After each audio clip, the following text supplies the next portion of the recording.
MMA has had its share of bitter rivalries, but unlike other sports, in mixed martial arts, rivalries can cut deeper. Fighting is already an emotional sport, with athletes putting it all on the line each time they enter the cage. And when two fighters really don't like each other, the stakes rise beyond wins and losses. MMA beefs often turn into the sport's most anticipated fights, but they can get so serious that they can even spill outside it, leading to brawls, chaos, and even police intervention. That's fucking illegal. No matter how ugly a rivalry gets, once the dust settles, some fighters end up respecting each other. They shake hands, share stories, and sometimes even build friendships that last longer than the fights themselves. So this is the story of when bitter rivals suddenly turned friends. The UFC as we know it today was built on the popularity of its reality show, The Ultimate Fighter. At its 10th season, the show picked up none other than the Pride legend who recently arrived at the UFC, Quinton "Rampage" Jackson, to be one of the coaches. Facing him was Rashad Evans, the young former champ out to prove he still belonged at the top. Even before the camera started rolling, the two already had bad blood, stemming from Rashad's win over one of Rampage's training partners. Rashad beat him and then he disrespected him somehow. I think he was, he was doing like, and playing with his nipples and stuff. Like, hold on, man. Like, my teammate was injured here. Why are you playing with your nipples and moving around? Oh, so you got on his face? I got in his face. And then we almost, and I was fighting in Pride back then, and I was about to beat Rashad little ass, because I ain't play that shit. That fight planted the seed, and the tension carried straight into their time as coaches. Mostly known nowadays for his live streaming antics, Rampage was and remains one of the strongest and most captivating personalities in MMA, so having him as one of the season's headliners made the show pure must-see TV.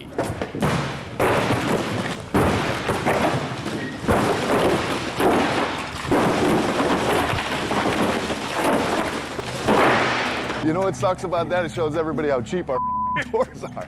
Throughout the season, it became clear that both coaches really, and I mean really, didn't like each other. Evans and Jackson clashed constantly, with tense face-offs, heated exchanges, and plenty of moments where it looked like things might boil over. Rampage, one of the most imposing figures in MMA history, was used to bullying opponents with his presence. But Rashad, even though smaller and still early in his MMA career, never really backed down.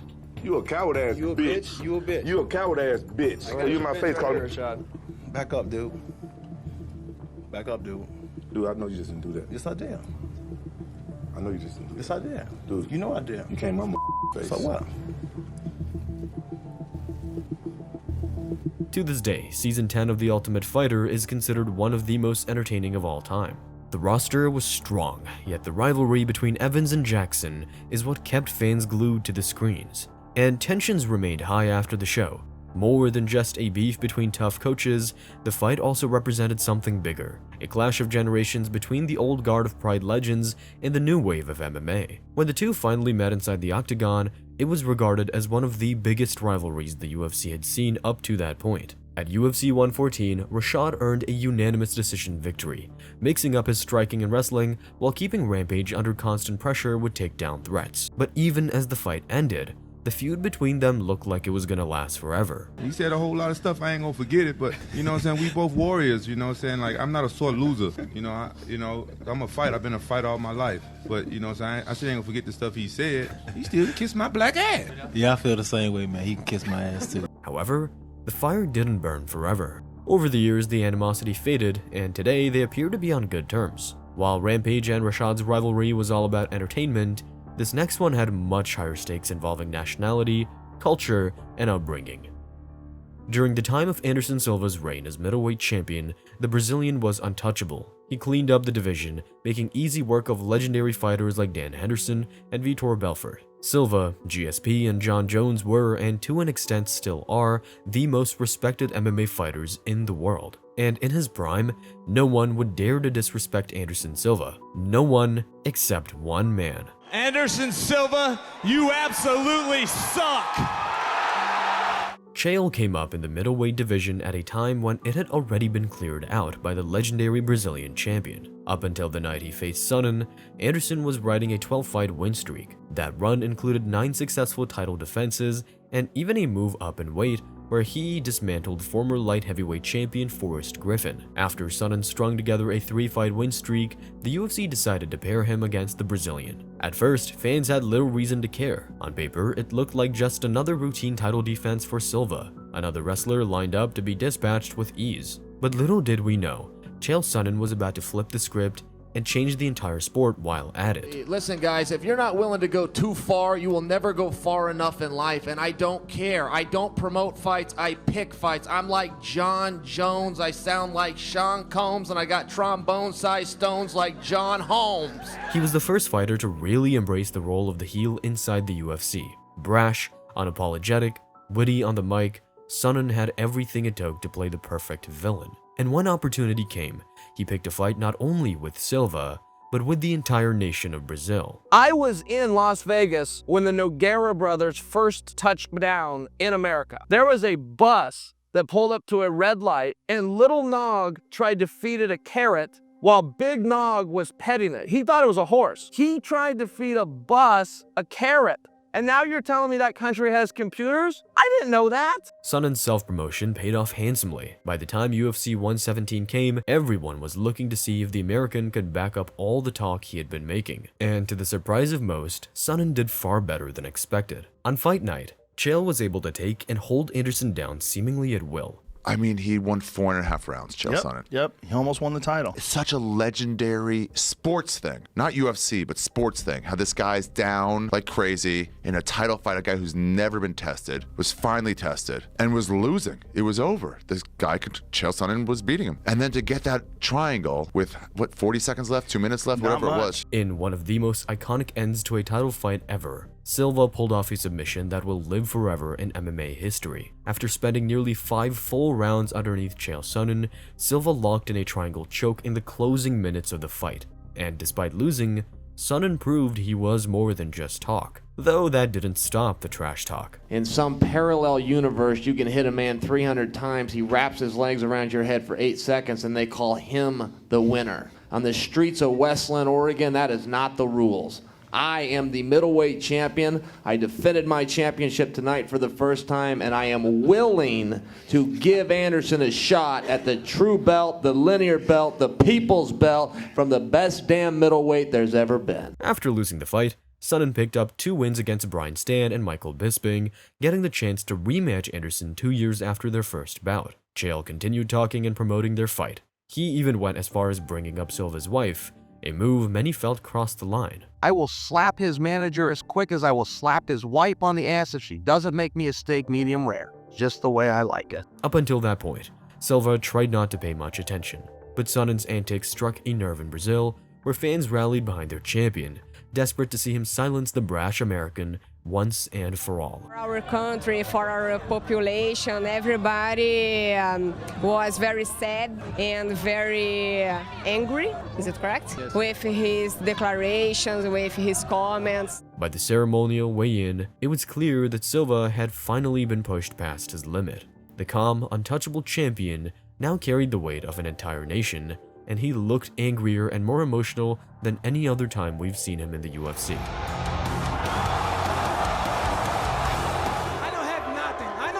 Chael no respect nothing. Chael no respect UFC. Chael no respect my country. Tomorrow, I go to fight. Their second fight was even bigger than the first one. This time, however, the fight was completely one-sided. Anderson came in sharp, focused, and determined to silence the trash talk once and for all. Silva dominated, finishing Chael in the second round after a vicious knee to the body. After the fight, Sonnen acknowledged the defeat. It's tough, but in this sport, you got a 50% chance of failure. You go out there, you bite down hard on your mouthpiece, and you do the best you can. But you gotta man up sometimes, and deal with it when it goes the other way too. The rivalry was kept alive for years. However, against all odds, the two finally buried the hatchet years later. Let me tell you something, Chael. You never come to my house to my barbecue, man. Why? I didn't think it was a sincere offer. If I knew I was really invited, and then I didn't know if your wife forgave me, it was a whole thing. That's the real answer why I didn't come. You need to come, please. In Brazil? No, here in Brazil, a lot of people try to kill you. Trust me. Sonnen and Silva's grudge went down in history as the precursor to a new era of MMA, one where promotional value and entertainment became just as important as the fights themselves. The next rivalry in our list took that playbook and ran with it, proving that trash talk wasn't just noise, it was the new way the UFC did business. Less than a year after Sonnen vs. Silva, soon-to-be superstar Conor McGregor joined the promotion. A fast and powerful featherweight with several knockouts under his belt, he quickly began climbing through the ranks of the division. On top of scoring beautiful KOs, Conor also took a page out of Sonnen's book. It was clear he was a great fighter, but on the mic, he was just as good, if not better. His chin is deteriorating. Every single contest he gets in, he hits one knee. He does a gust of wind and he does the chicken dance. You know what I mean? Coming up against me, that's not going to be good. You know, I'm going to crack him with a jab and he's going to wobble and I'm going to put him away early. It's going to be a first-round KO, mark my words. Only a year after joining the UFC, McGregor had already beaten guys like Max Holloway and Dustin Poirier to figure in the top 10. It was obvious that Conor belonged near the top of the division, but even then, many doubted he'd get the belt anytime soon. You see, ruling the division was none other than Jose Aldo. The Brazilian was one of the most dominant champions ever, undefeated in the UFC on an 18-fight win streak. Jose Aldo, obviously, if not the best featherweight, certainly in the conversation as the best featherweight of all time. Best featherweight title winning streak in featherweight history, right? Or I should say best title winning streak in featherweight history. After Conor beat Chad Mendes to earn the interim belt, Aldo and McGregor's paths would finally cross at UFC 194. McGregor was already insanely popular then, and Dana White knew that. The UFC went all in. World tours, press conferences, face-offs. In a division where people barely paid attention beforehand, the fight became one of the biggest and most anticipated fights ever, and the Irishman certainly made the most of that opportunity.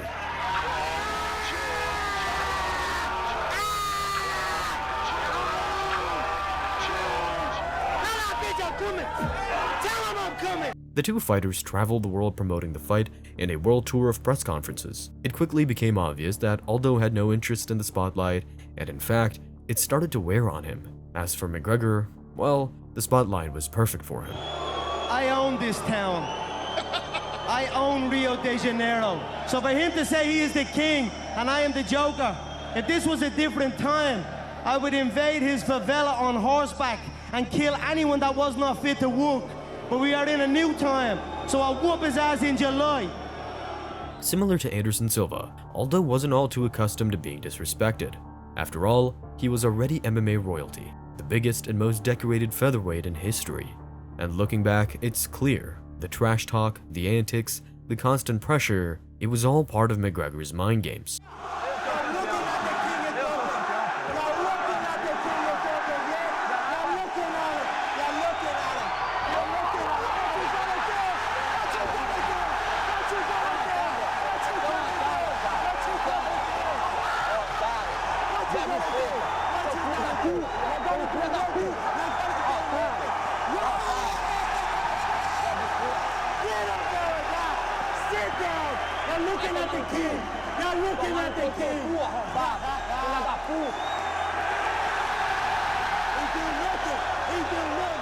The press conferences stretched on for weeks, and after each one, Aldo seemed increasingly annoyed and angry at McGregor.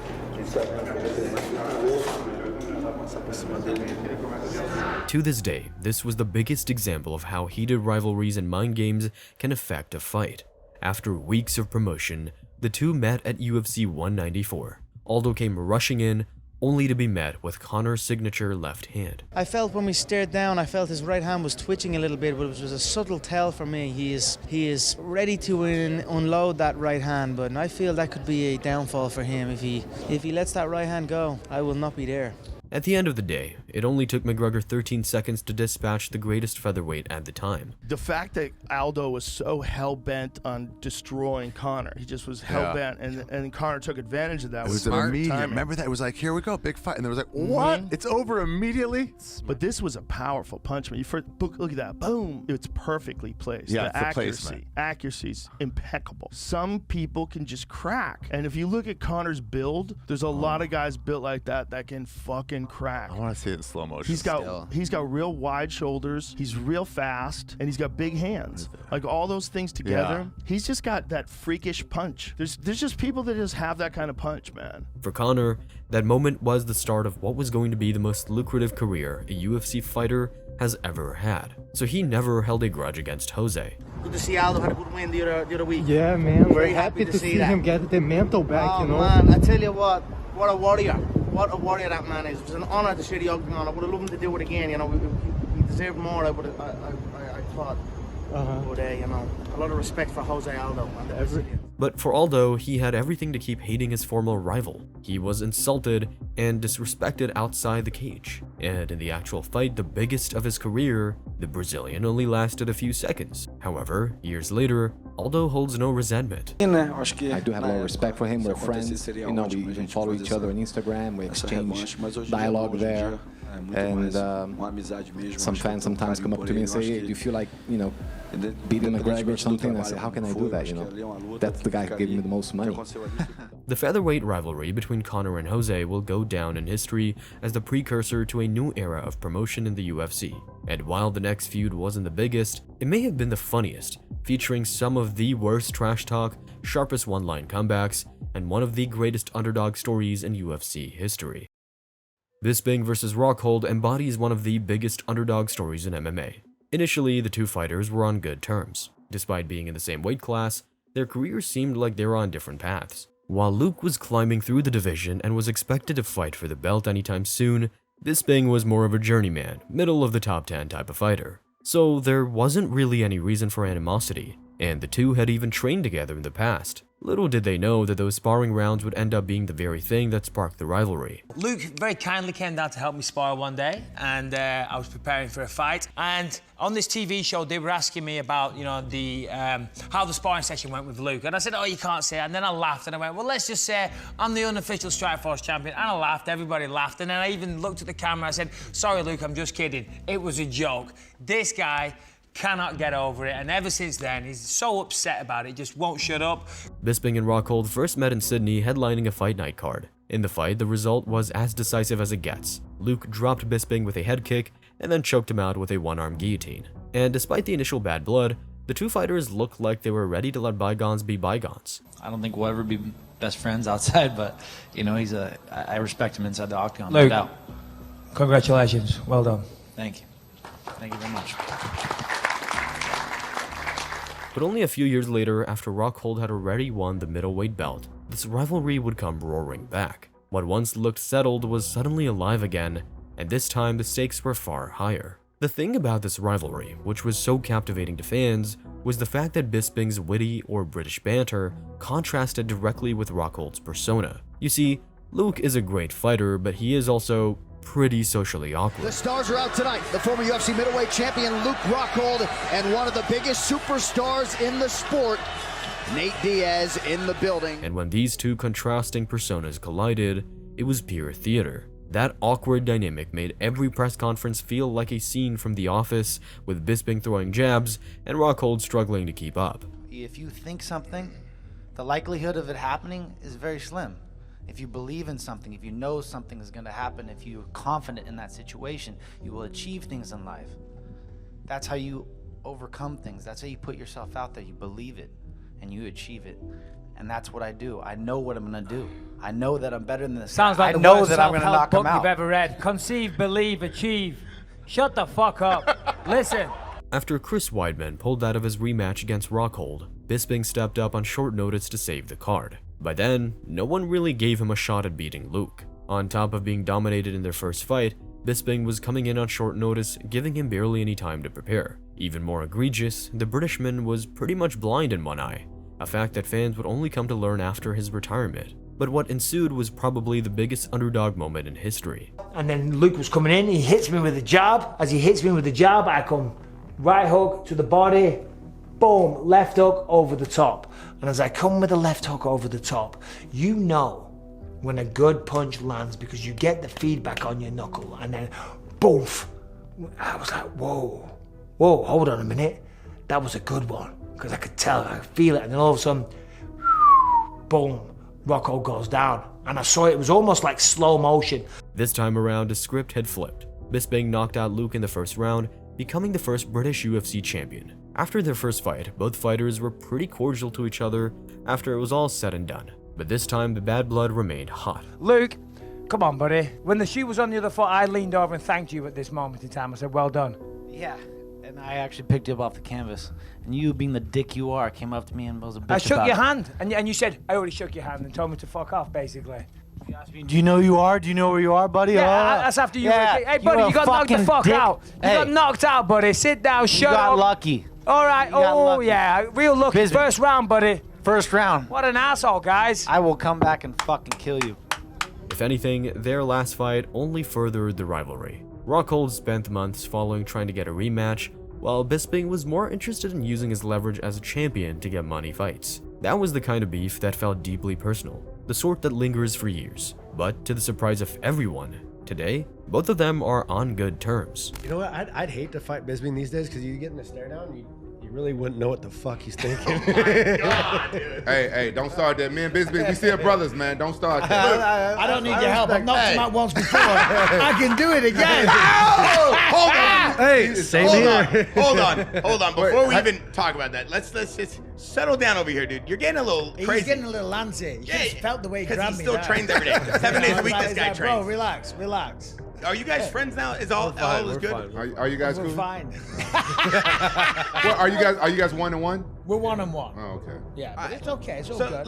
The next rivalry in our list didn't begin in MMA, but the mere existence of it completely changed the course of modern MMA. After earning the belt in 2019, Israel dominated the division. With an elite kickboxing background, his striking skills proved too much for the other middleweights. As a result, Israel became the fighter with the most title defenses at that weight class, excluding Anderson Silva. Life was good for the middleweight champion from New Zealand back then. But then, one sentence was all it took to reignite what very well could be the biggest rivalry in all of combat sports. He watches all my fights, and every time I fight, like clockwork, he'll try and put something out like, I beat this guy. But I've never ever watched any of his fights, ever. So at the end of the day, no one knows who the f he is. And he's gonna be that guy when I'm world champion, when I'm a legend. He's gonna be at some pub, talking some shit about, I beat that guy one time, trying to get a dick sucked from a crack whore or some shit. Most people didn't know at the time, but Adesanya was referring to a man who had bested him twice in kickboxing. That man was the first to ever knock out Adesanya in any sport, a towering Brazilian named Alex Pereira. Poatan was already a legendary kickboxer, winning 8 glory title fights and becoming the first to ever hold 2 belts simultaneously at the organization. Moving to MMA full-time was a risky bet. He already had a couple of regional MMA fights, but the idea of fully transitioning to MMA seemed far-fetched at first. After all, Pereira was one of the greatest kickboxers of his era. Why risk starting over in a new sport? But when he heard the call-out from his former foe, he knew the story wasn't finished. Aquele vídeo que postaram, né, uma entrevista que o Adesanya fez, me motivou muito, né? Me senti desafiado. E quando eu sou desafiado, ninguém me segura. Quickly, the UFC seized the opportunity to capitalize on a rivalry with one of its biggest stars. The promotion was more than willing to fast-track him to a title shot, and it didn't take long for Poatan to climb through the UFC rankings. Widely regarded as one of the most devastating knockout artists in combat sports, Pereira posed a threat to every middleweight, something Adesanya knew all too well. What? Like I said, focus on this guy. He's a tough opponent, and you focus on him as well. They've been asked more about me this whole fucking fight camp than each other. So you need to focus on the work you're doing, because trust me, he will sleep you if not. After knocking out Sean Strickland in the first round, the stage was finally set for the two rivals to face, this time in the octagon. What set Adesanya and Pereira's rivalry apart was that it was never about bad blood. It lived entirely in the competitive realm. Trash talking wouldn't have really worked. After all, Poatan didn't even speak English. It doesn't matter. You don't even understand what I said, not understand what you said. What's going to happen this weekend is we're going to fight and see who the best man is at the end. At their core, they were just two elite athletes pushing each other to prove who was truly the best. Do you think you have the potential to actually have a rivalry with Adesanya, and not only to fight him tonight, on Saturday, but going forward and have one of the greatest rivalries in UFC history? Com certeza vai ser. Surely, yes, and I will fight him as many times as I'm asked to do. I beat him twice, and I say I try to forget as much as possible. It's hard to forget because that's part of my history. Their first fight was as competitive as it gets. Adesanya started off strong, hurting Alex in the first round. The New Zealander proceeded to get the best out of his rival in the following rounds. By the end of the fourth round, it looked like the champion was going to cruise to another defense. But with only 5 minutes left to his championship dream, Pereira dug deep and pulled off the upset. The corner in Pereira's corner that round, it was like straight out of a movie. I want to hear what the corner work's going to be, so I put the headphones on, and one of his trainers, I don't know who it was like, "You're losing this fucking fight. You need to knock him out in this round. You have to move forward. You have to throw punches and bunches. You have to throw combinations. Let your fucking hands go. You're going to be a world champion in 5 minutes." And then he gets up and goes out there, and it was seriously straight out of a movie.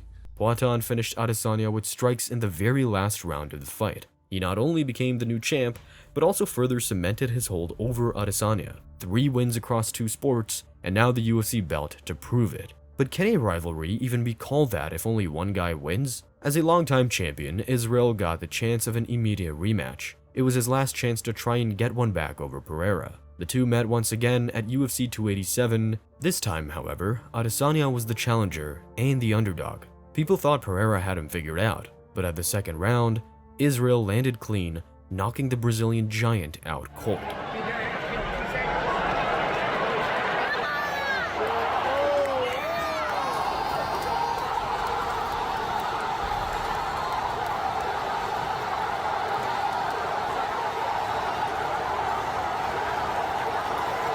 After 3 losses to the same man, Adesanya gave it this final shot. Everything he had. That knockout meant everything for him. It meant finally conquering the one rival who had haunted him across 2 sports. He finally got one back at his longtime foe. And when Pereira tried to push for a trilogy, Adesanya promptly shut it down. Traditionally, right, everyone's going to be like, oh, well, it's 1-1 in MMA, there should be a trilogy. I don't keep score, I settle them. But I'm gonna now say, it's settled. Look, I gave him a fast track to the belt.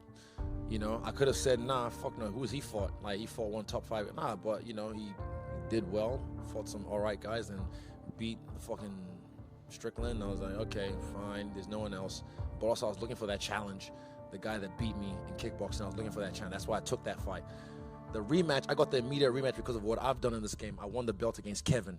I defended against Rob, Romero, Costa, Vittori, Rob again, Cannonier. That's 7. My other belt would have 7 fucking gems on it, you know? So I did the hard yards, and I earned my fucking rematch, you know? Now he's got to do the hard yards if he wants to do that, but I don't think he's gonna, because he go cause problems at 205, and fuck, good luck to everybody else, because he's a motherfucker to deal with, I'll tell you that. From there, the animosity between the two began to fade. Poatan moved up a weight class, and their paths finally diverged. A few months later, they even had an awkward encounter in an airport in Australia, and the interaction is pretty funny.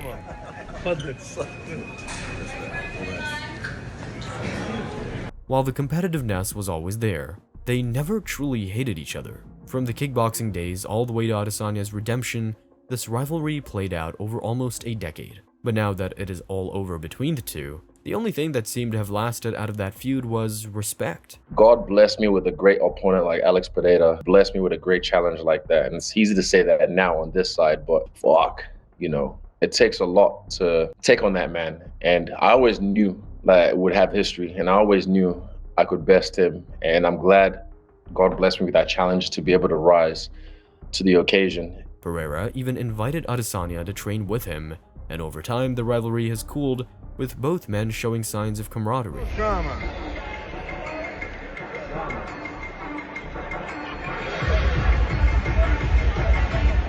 From bitter enemies to potential gym buddies, talk about a plot twist worthy of MMA. These stories hit harder when you realize plenty of fighters never squash their beef.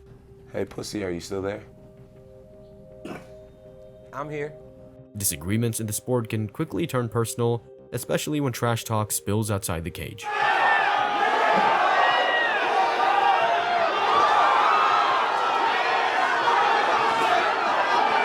Because some feuds will never really die. John Jones, DC, with John Jones' friend now. Me? Yeah. No. John Jones only talks shit to me. All he do is talk shit to me. We hope you enjoyed the video. If you want to watch more videos like this, check out our latest video about the levels of UFC industry plants. Thank you for watching.